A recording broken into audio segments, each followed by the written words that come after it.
All right, picture this. You open your banking app, right? And everything looks totally normal. But beneath the surface, there is this invisible financial drain happening right inside your account. Welcome to This Explainer. Today, we're exposing something that has quietly, honestly, almost secretly, shifted the way the entire world spends money. We aren't buying things to own them anymore. No, we're paying for access. And trust me, it is costing us way more than we realize. So let's jump right in and see exactly how this works. Imagine you're looking at your bank statement and you spot a tiny little charge, just 199 rupees, like a little arrow pointing down, quietly disappearing from your balance. Now, on its own, a payment like this seems absolutely harmless. You probably barely even notice it leaving. But wait, then another payment hits. This time it's 499 rupees. And because the whole thing is completely automatic, literally happening in the background while you sleep or while you're at work, it barely registers in your brain. It's just, another app, another service, another tiny deduction. Then boom, 999 rupees goes out. By the end of the year, these small recurring deductions, they stack up to thousands, sometimes tens of thousands of rupees. You might be wondering, where's all this money actually going? Well, it's quietly building some of the richest corporate empires on the planet. And it's not because they sold you one giant expensive product, but because they convinced you to pay them every single month. The reality is, companies don't just want to sell you a product once anymore. As the quote says, they compete to become part of your monthly budget. They want a predictable, continuous pipeline straight into your wallet.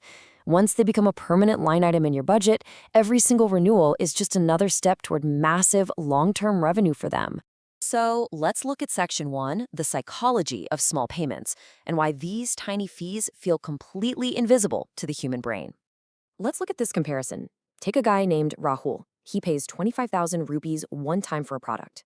He feels that sting immediately, right? His brain is screaming, whoa, that is expensive. Psychologists literally call this the pain of paying. Now look at David. David pays just 799 rupees, but he does it every month. To David, this feels completely affordable, comfortable, honestly almost invisible. But fast forward a few years, and David actually ends up spending way more than Rahul, the whole time without ever feeling the pain of a large purchase. Crazy, right? And that brings us to a wildly effective psychological trick, the free trial trap. Think about Alex here. He puts in his credit card for 30-day trial because, hey, the service promises he can cancel anytime. But he forgets. We all do. And 30 days later, those auto-renewals kick in, effortlessly siphoning money month after month before he even notices what's going on. The biggest obstacle for them, which is getting you to part with your money today, was completely removed. But what happens when you finally do notice and you actually want to leave? Well, you slam right into the switching cost.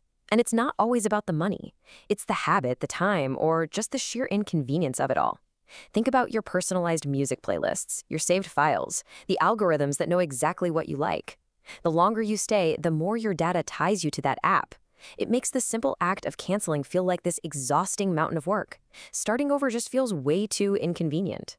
All right, moving on to Section 2, where your money really goes. Let's talk about the hidden financial cost of stacking. Let's break down Michael's story to really understand this concept of subscription stacking. So Michael is 29, and he genuinely thought his expenses were low. But when he sat down and audited his account, he realized he had stacked entertainment apps at 2,000 rupees, productivity and AI tools at 2,500, plus lifestyle and fitness apps at 1,500. On their own, super affordable. But together, they were quietly draining over 6,000 rupees a month. To put that into perspective, that is over 72,000 rupees vanishing from his yearly budget. And here is the truly shocking part. A massive chunk of that money is going straight toward inactive subscriptions. This happens when you completely stop using a service, but you just forget to cancel it. You are basically generating free recurring revenue for that company. I mean, think about your smartphone right now. How many apps are you currently paying for through this leaky monthly drip, even though you haven't actually opened them in months? Now, you know what these companies are absolutely terrified of? You waking up and stopping that drip. They obsessively monitor something called the churn rate, which is just the percentage of customers who cancel. Because finding new customers is incredibly expensive, they will fight your urge to churn aggressively. Have you ever noticed that the exact second you hit that cancel button, they suddenly offer you 30% off or a free month? Yeah, keeping you, even at a massive discount, is infinitely better for them than losing your automated payments forever. Okay, let's get to the good stuff in Section 3, how to take back control. Here is a solid framework for financial freedom. Listen, you don't need to go off the grid and stop using subscriptions altogether. You just need a framework to control them. Step 1, review all your bank statements from the last 3 months. You need to see exactly what you're paying for. Step 2, use the 30-day rule. Wait a full month before buying a new subscription. This perfectly separates temporary excitement from something you genuinely need. Step 3, set a strict budget limit. Treat it just like your grocery bill. If you want a new app, an old one has to go. And step 4, cancel your free trials immediately after signing up. Usually, you still keep access until the trial ends anyway, so you completely avoid that auto-renewal trap. It's a real game changer. And this isn't just theory, by the way. Let's look at a real-world example with Emma's audit. She reviewed her 12 active subscriptions, realized she wasn't even using half of them, and canceled 6 unused services on the spot. By being intentional and keeping only the high-value stuff, she redirected that draining money straight into her long-term investments. She didn't have to go out and earn more money. She literally just wasted less of it. Which brings us to a massively important realization. Your habits, not your income, dictate your wealth over the next 5 years. We saw this exact thing with James, a guy making a great salary but still living paycheck to paycheck.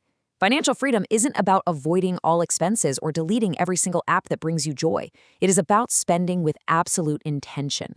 It's about knowing exactly where your money is going rather than letting it leak out drop by drop. So, I want to leave you with one final provocative thought today. Right before your next monthly purchase, don't ask yourself if you can afford 299 rupees today. Instead, ask yourself, will I still be happy paying for this 1 year from now? Ask yourself that powerful question, look really closely at where your money is going, and take back control of your financial future today. Because remember, small, automated payments build massive corporate empires, but small, intentional financial habits, those build massive personal wealth.